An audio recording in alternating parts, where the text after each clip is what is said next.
Hello guys, welcome to Throne Academy. நம்ம இன்னைக்கு April 24க்கான நடப்பு நிகழ்வுகள் தான் பார்க்க போகிறோம். ஸோ ஃபர்ஸ்ட் நியூஸ் பாருங்கள், இந்தியா பாகிஸ்தான் எல்லை மூடல் அப்படின்னு சொல்லியிருக்காங்க. நம்ம இந்த பகல்காம் தாக்குதலுக்கு அப்புறம் என்ன பண்ணிட்டாங்கன்னா, ரெண்டு விஷயங்கள் இந்தியா டக்குன்னு பண்ணியிருக்காங்க.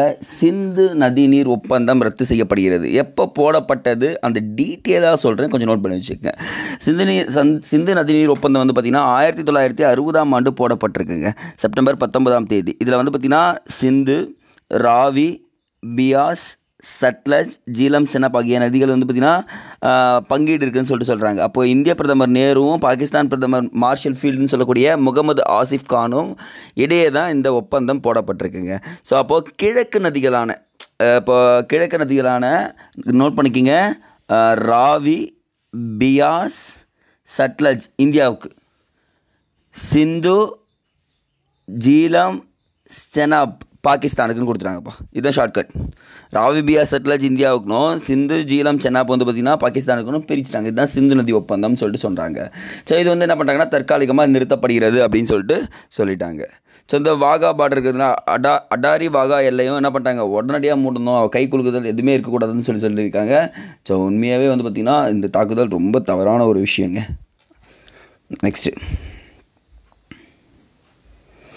ஸோ சயின்ஸ் அண்ட் டெக்கில் ஒரு நியூஸ் இருக்குங்க. இன்றைக்கி 2040 நிலவில் மனிதன், இஸ்ரோ தலைவர் உறுதி அப்படின்னு கொடுத்துருக்காங்க. நம்ம என்னென்னா 2035ஆம் ஆண்டு ஸ்பேஸ் ஸ்டேஷன் வைக்க போகிறோன்னு சொல்லியிருக்கோம். அதே மாதிரி 2028ஆம் ஆண்டுக்குள் சந்திராயன் 4 நிலவுக்கு அனுப்பப்படுகிறது. அந்த நிலவில் தரையிறங்கி அங்கேருந்து மண்ணை எடுத்துகிட்டு வர போகிறோன்னு சொல்லியிருக்காங்க.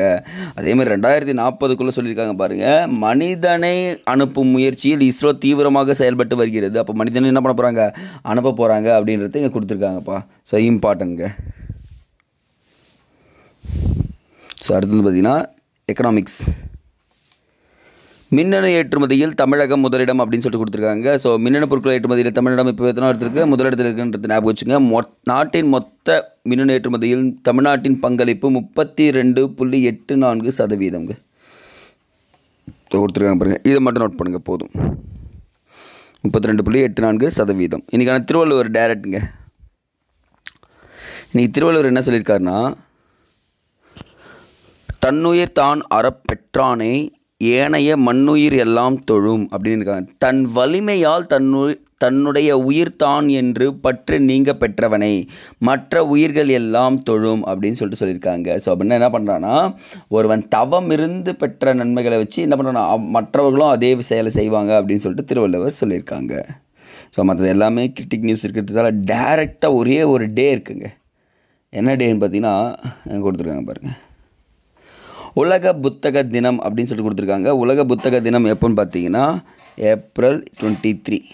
நோட் பண்ணுங்கள், ஏப்ரல் 23 அப்படின்னு சொன்னால் போதுமானது. ஓகே கைஸ், இன்றைக்கி கரண்ட் அஃபேர்ஸ் நியூஸ் மொத்தமாக இவ்வளோ தான் இருக்குது. ஸோ ரெகுலராக ஃபாலோ பண்ணிக்கோங்க. தேங்க்யூ.